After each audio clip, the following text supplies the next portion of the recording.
لوگوں کے لیے یہ سمجھنا مشکل ہو رہا ہے کہ آخر ٹرانسجینڈر کی مخالفت کیوں کی جا رہی ہے۔ اس مشکل کی وجہ ہے ایک ہی وقت میں 3 سے 4 زبانوں کا استعمال۔ جی ہاں، پاکستان کا قانون ہے، انگلش میں، شریعت مطہرہ ہے عربی میں، اور ہماری قومی زبان ہے اردو، اور پھر ہر کسی کی اپنی ایک مادری زبان بھی اپنی جگہ موجود ہے۔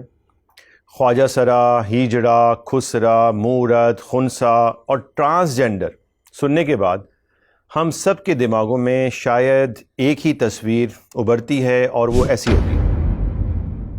تو کیا ان تمام ناموں کا ایک ہی معنی ہے؟ جی نہیں۔ آج ہم آپ کو صرف ٹرانسجینڈر کے بارے میں بتاتے ہیں، کیونکہ پاکستان میں اسی نام سے قوانین بنا دیے گئے ہیں۔ Transgender persons protection of right act 2018۔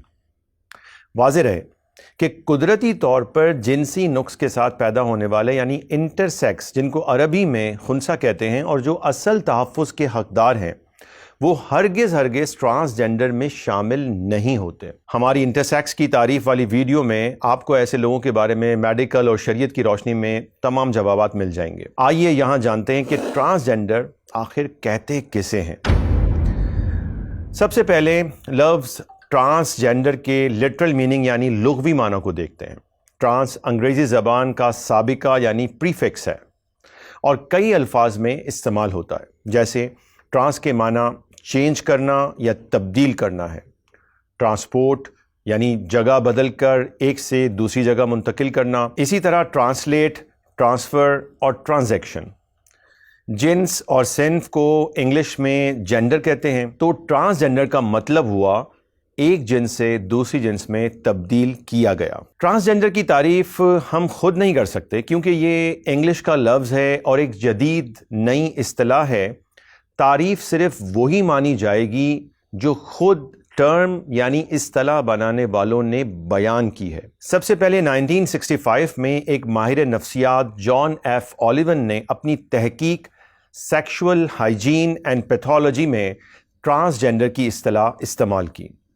United nations اقوام متحدہ کی بیان کردہ اصطلاحی تعریف سب سے زیادہ مستند مانی جا سکتی ہے، کیونکہ اقوام متحدہ ہم جنس پرستی LGBTQ نظریات کو ہیومن رائٹس میں شامل کر چکا ہے، اور عالمی سطح پر نافذ کرنے کی منظم کوشش بھی کر رہا ہے۔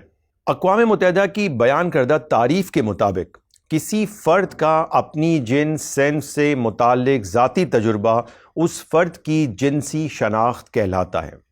ٹرانسجینڈر ان افراد کو کہا جاتا ہے جو اپنی جنسی صنفی تجربے یعنی جنسی شناخت کو اپنی پیدائشی جنس کے مخالف قرار دیتے ہیں۔ یعنی ایک فرد نارمل مرد یا نارمل عورت پیدا ہوا، لیکن بعد میں وہ اپنی بایولوجیکل یعنی پیدائشی جنسی شناخت کو قبول نہیں کرتا اور مخالف یا کوئی اور جنسی شناخت اختیار کرتا ہے۔ ٹرانسجینڈر اور نان بائنری امبریلا ٹرمز ہیں، یعنی چھتری ہیں، جس کے نیچے مرد، عورت، ٹرانس مین، ٹرانس وومن اور نان بائنری کے علاوہ دیگر نام مثلاً ہیجڑا، تیسری جنس، ٹو اسپرٹ اور جینڈر کوئر سبھی آ جاتے ہیں۔ نئے نظریے کے مطابق جنسی شناخت جنسی خواہش سے مختلف ہے۔ ٹرانس افراد مختلف جنسی رجحان کے حامل ہو سکتے ہیں، جیسے ہیٹروسیکشول، ہوموسیکشول، بائی سیکشول اور اے سیکشول۔ اکثر ہم یہی سمجھتے رہے ہیں کہ ٹرانسجینڈرز میں جنسی خواہشات نہیں ہوتی، لیکن اقوام متحدہ کی تعریف نے بالکل صاف بتا دیا کہ ٹرانسجینڈر میں سے بعض افراد کے علاوہ سب میں جنسی خواہش ہوتی ہے، اور اکثر ہم جنس پرستی کی خواہش ہوتی ہے۔ اگر آپ نے ہماری ویڈیو نیا نظریہ جنس دیکھی ہے تو آپ کے علم میں ہوگا کہ اس جدید نئے گمراہ نظریہ جنس میں سیکس اور جینڈر کی الگ الگ تعریف کر کے انہیں مزید 3 گمراہ کن ٹرمینالوجیز یعنی اصطلاحات میں تقسیم کر دیا گیا ہے۔ جینڈر آئیڈینٹی یعنی جنسی شناخت، جینڈر ایکسپریشن یعنی اظہار جنسیت، اور سیکشول اورینٹیشن یعنی جنسی خواہش، رجحان اور کشش۔ اب ہم ٹرانسجینڈر کو ان تینوں اصطلاحات پر الگ الگ رکھ کر دیکھتے ہیں، پھر پاکستان کے متنازع ٹرانسجینڈر ایکٹ 2018 اور شریعت مطہرہ میں ان کا حکم جانتے ہیں۔ جینڈر آئیڈینٹی یعنی ایسا فرد جو اپنی پیدائشی جنس سے انحراف کر کے جنسی شناخت تبدیل کر لے. مثلا ایک پیدائشی مرد خود کو عورت کی شناخت دے اپنی مرضی سے، جسے انگریزی میں سیلف پرسیوڈ آئیڈینٹی کہتے ہیں. جیسے اپنی جنس عورت بتانے لگے، اپنا نام شکیل سے شکیلہ کر لے، اور پروناؤن جیسے ضمائر تبدیل کر لے، جیسے ہی اور ہم سے شی اور ہر کر لے. عورت سے مرد بننے والے کو ٹرانس مین کہا جاتا ہے، اور مرد سے عورت کو ٹرانس وومن کہا جاتا ہے. اب جانتے ہیں کہ یہ متنازع ٹرانسجینڈر ایکٹ اس کے بارے میں کیا بتاتا ہے. ٹرانسجینڈر ایکٹ 2018 اسے جائز قرار دیتا ہے، اجازت دیتا ہے کہ وہ اپنے آئیڈینٹی کارڈ سے لے کر تمام ڈاکومنٹس میں اپنی جنس مرد سے عورت تبدیل کروا سکتا ہے. لیکن شریعت اسلامی اسے حرام قرار دیتی ہے، اور تمام فقہا کے نزدیک یہ قطعی حرام ہے، کیونکہ یہ دھوکہ ہے اور بیشتر شرعی احکام میں اس سے فساد پیدا ہو جائے گا، جیسے عبادت اور وراثت وغیرہ کے مسائل. اب ہے جینڈر ایکسپریشن، یعنی ایسا فرد جو اپنی پیدائشی جنس سے انحراف کر کے کسی اور جنس کا اظہار کرتا ہے. مثلا ایک مرد عورتوں کی طرح وضع، قطع، حلیہ اور انداز اختیار کر لے، ایسے فرد کو کراس ڈریسر بھی کہا جاتا ہے.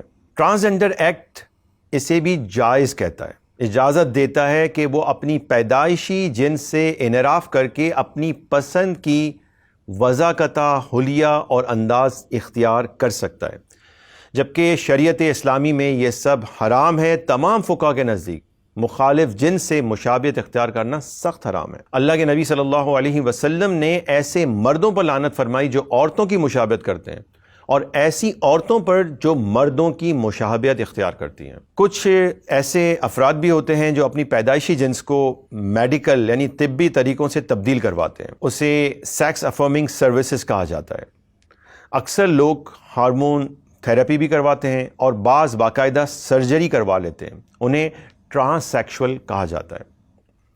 تو ٹرانسجینڈر ایکٹ ان کے بارے میں کیا کہتا ہے؟ وہ اسے جائز کہتا ہے، اور ٹرانسجینڈر ایکٹ کے جو رولز ہیں اس میں سرجری یا ہارمون تھراپی کرانے کی مکمل اجازت دی گئی ہے، جبکہ شریعت اسلامی میں اس کا حکم حرام کا ہے، کیونکہ یہ تو اللہ کی تخلیق کو بدلنے کا کام ہے، جو کہ سخت حرام ہے. سارے علماء نے اس کے بارے میں منع فرمایا ہے. اب اگلی بات، اور اکثر ٹرانسجینڈرز کو سپورٹ کرنے والے لبرل افراد یہ کہتے ہیں کہ بھئی ٹرانسجینڈر کا سیکشول اورینٹیشن یعنی جنسی خواہش سے کوئی تعلق نہیں ہوتا. لیکن یہ ایک جھوٹ ہے. جیسا کہ آپ نے یونائٹڈ نیشنز کی تعریف میں دیکھ لیا ہے کہ وہاں پر انہوں نے بتا دیا کہ ٹرانسجینڈر کے اندر جنسی خواہش موجود ہوتی ہے اور وہ مختلف ہوتی ہے. تو اگلی چیز ہے سیکشول اورینٹیشن، یعنی جنسی خواہش، رجحان اور کشش. جب ہم اس کو ٹرانسجینڈر پر رکھتے ہیں تو پھر دیکھتے ہیں کہ کیا ہوتا ہے. جنسی خواہش تو ویسے بھی ایک فطری چیز ہے، اور اگر کوئی اپنی شناخت تبدیل کر لے گا ٹرانسجینڈر، تو یقیناً وہ اپنی نئی خود ساختہ جنسی شناخت کے مطابق اپنی جنسی خواہش کا تقاضا بھی کرے گا، اور پھر اس سے کئی ایک صورتیں پیدا ہو جائیں گی، جیسے ٹرانس مین، یعنی جس حقیقی عورت نے مرد کی جنس اختیار کر لی. اب اس کا حکم ٹرانسجینڈر ایکٹ میں دیکھتے ہیں. ٹرانسجینڈرزم مطالبہ کرتا ہے کہ بھائی اسے حقیقی عورت ہی سمجھا جائے، تو وہاں پر تو یہ جائز ہے. ایسی عورت کو مرد کا شناختی کارڈ جاری کرنے کی بالکل اجازت دی گئی ہے. اس طرح وہ حقیقت میں تو عورت ہے، لیکن پاکستانی قانون کی نظر میں اب وہ مرد ہے. اگر یہ کسی عورت سے نکاح کرے گی تو اس کا نکاح رجسٹرڈ ہو سکتا ہے، لیکن حقیقت میں یہ ہم جنس شادی ہو گئی، اور ان کی جینڈر اورینٹیشن کیا کہلائے گی؟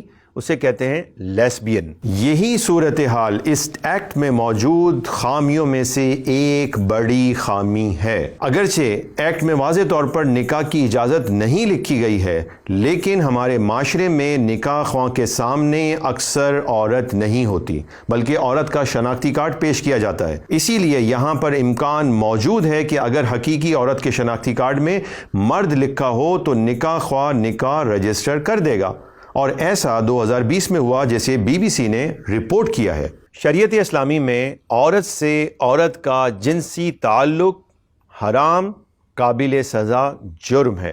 ایسی عورت کو مسائقہ کہا گیا ہے۔ اس کے بعد ہے ٹرانس وومن، جس حقیقی مرد نے عورت کی شناخت اختیار کر لی۔ تو ٹرانسجنڈرزم مطالبہ کرتا ہے کہ اسے حقیقی عورت ہی سمجھا جائے۔ ٹرانسجنڈر ایکٹ اسے بھی جائز قرار دیتا ہے، ایسے مرد کو عورت کا آئیڈینٹی کارڈ جاری کرنے کی اجازت دیتا ہے۔ اس طرح وہ حقیقت میں تو مرد ہے لیکن پاکستانی قانون کی نظر میں عورت بن گیا۔ اگر یہ کسی مرد سے نکاح کرے گا تو اس کا نکاح رجسٹرڈ ہو سکتا ہے، لیکن حقیقت میں یہ کیا ہوا؟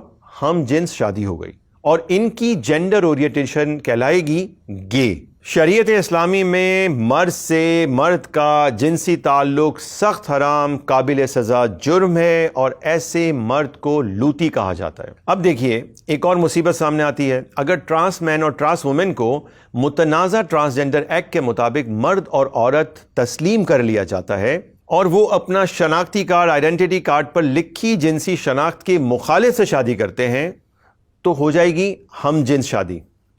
اور اگر شناختی کارڈ کے مطابق ہم جنس سے نکاح کریں گے تو شریعت کے مطابق وہ ہو جائے گی جائز، اور ٹرانسجنڈر ایکٹ کے مطابق حرام۔ تو کیا ہوا؟ ٹرانسجنڈر ایکٹ نے حرام کو حلال اور حلال کو حرام کر دیا، جبکہ شریعت اسلامی میں ہم جنس پرستی تو سخت حرام، قابل سزا جرم ہے۔ اللہ کی جانب سے حرام کو حلال سمجھنا اور حلال کو حرام سمجھنا کفر ہے، کفر۔ اب ٹرانسجنڈر کی دیکھتے ہیں ایک اور اگلی صورت، جسے نان بائنری یا کوئر کا نام دیا جا رہا ہے، یعنی مرد اور عورت کے علاوہ کسی خود ساختہ جنس میں شامل ہونا، یا اپنے جنسی اعضاء ختم کروا دینا، یا خود کو بے جنس تصور کرنا۔ تو متنازع ٹرانسجنڈر ایکٹ کے مطابق یہ کرنا بھی جائز ہے، اور نادرہ کے ترمیمی قوانین کے مطابق تو مرد یا عورت بطور میل یونخ یا فیمیل یونخ یا یونی سیکس، یعنی یہاں پر جو اصطلاح یوز کی گئی ہے وہ ہے یونخ۔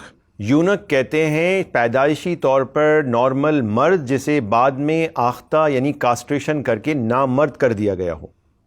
تو یہاں پر یونخ کا لفظ فیمیل کے لیے بھی انہوں نے استعمال کر لیا، حالانکہ فیمیل کے لیے یونخ کا لفظ استعمال نہیں کیا جاتا۔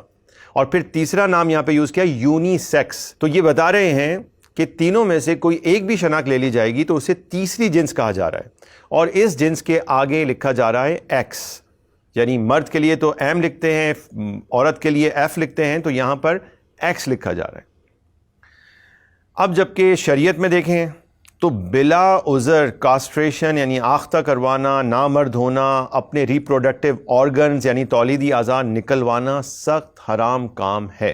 اللہ تبارک و تعالیٰ نے انسانوں کے صرف دو ہی جنس بنائی ہیں، ایک مرد ایک عورت، مذکر اور مؤنث۔ اس کے علاوہ جو افراد ڈس آرڈر آف سیکس ڈیولپمنٹ کا شکار ہوتے ہیں یعنی برتھ ڈیفیکٹڈ ہوتے ہیں، انہیں نان بائنری یا تھرڈ جینڈر یعنی تیسری جنس یا کوئی اور نئی جنس تصور نہیں کیا جا سکتا، بلکہ بطور نقص اور معذوری انہیں خنثی کہا جاتا ہے، اور خنثی کوئی جنس نہیں ہے۔ اقوام متحدہ کے مطابق ٹرانسجنڈر کی اصطلاح ایک امبریلا ٹرم ہے، یعنی ایک ایسی چھتری ہے جس کے نیچے LGBTQ+ کے تمام غیر فطری اور غیر شرعی جنسی شناختیں پناہ لیتی ہیں۔ اسلامی قانون کو شریعت کہتے ہیں۔ علماء اکرام نے شریعت کے 5 مقاصد بتائے ہیں، اور ٹرانسجنڈر نظریہ 5 مقاصد شریعت کے خلاف ہے۔ پہلا مقصد ہے دین کی حفاظت۔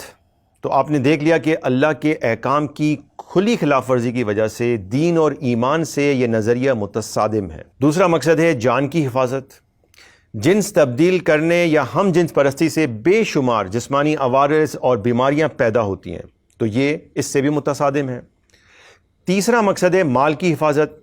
جنس تبدیل کرنے سے مرد کے عورت اور عورت کے مرد بننے کی وجہ سے وراثت کے مسائل پیدا ہوں گے اور کسی نہ کسی کی حق تلفی ضرور ہوگی۔ چوتھا مقصد ہے نسل کی حفاظت۔ تبدیلی و تنسیخ جنس اور ہم جنس پرستی نسل کو ضائع کرتی ہے۔ پانچواں مقصد ہے عقل کی حفاظت، اور یہ ٹرانسجنڈر نظریہ ایک نفسیاتی بیماری جینڈر ڈسفوریا کو بڑھاتا ہے اور جنسی شناخت ضائع کر کے انسان کو ذہنی اذیت میں مبتلا کرتا ہے اور لوگوں کو جینڈر آئیڈینٹی کرائسس کا شکار کرتا ہے۔ جب یہ ثابت ہو گیا کہ ٹرانسجنڈر ہر اعتبار سے ایک خود ساختہ، غیر شرعی، غیر فطری، نفسانی اور شیطانی اصطلاح ہے اور آئین پاکستان کے آرٹیکل 227 اور 230 کے بھی خلاف ہے، تو سوال پھر یہ اٹھتا ہے کہ پاکستان میں نافذ کیا جانے والا transgenders persons protection of right act 2018 آخر کس کو تحفظ فراہم کرنے کے لیے بنایا گیا ہے؟ یہ یقیناً پاکستان میں نئے نظریہ جنس، نیو جینڈر آئیڈیالوجی، LGBTQ+ کے نظریات کو قانونی تحفظ فراہم کر رہا ہے۔ جب ٹرانسجنڈر کی اصطلاح ہر اعتبار سے غیر شرعی، غیر آئینی ہے، تو پاکستان کے آئین کے مطابق اس نام سے قانون بنایا ہی نہیں جا سکتا۔ اس لیے اس قانون کو فوری طور پر ریپیل یعنی کالعدم کیا جانا چاہیے۔ ان تمام باتوں کو سننے کے بعد، ٹرانسجنڈر کی مکمل اصطلاح سمجھنے کے بعد ایک سوال لوگوں کے ذہن میں آتا ہے کہ آخر کوئی اپنی جینڈر یعنی جنس کو ٹرانس یعنی تبدیل کرنا کیوں چاہتا ہے؟ غیر ملکی فنڈز پر پلنے والی NGOز کے افراد اعتراض کرتے ہیں کہ ہم جنس پرست شادی کی کوئی حقیقت نہیں، صرف آنے والے فیوچر کو لے کے، اور وہ بھی فیوچر جو آپ اپروچ میں دیکھ رہے ہیں، جس کا کوئی گراؤنڈ پہ کوئی سچ ہے ہی نہیں، جس کے گراؤنڈ کے آپ کے پاس کوئی پروف ہی نہیں ہے کہ ایسا ہوا ہے یا ہوگا یا ہو چکا ہے۔ لیکن ہم اپنی اگلی ویڈیوز میں اس کے بارے میں دستاویزی ثبوت پیش کریں گے۔ یہ جاننے کے لیے آپ کو ہماری اگلی ویڈیو ضرور دیکھنی چاہیے، اور ہم اس متنازع قانون کی ایک ایک گمراہ کن شک کو کھول کر بیان کر رہے ہیں، اس لیے ہمارے فیس بک اور یوٹیوب کو فالو کرتے رہیں۔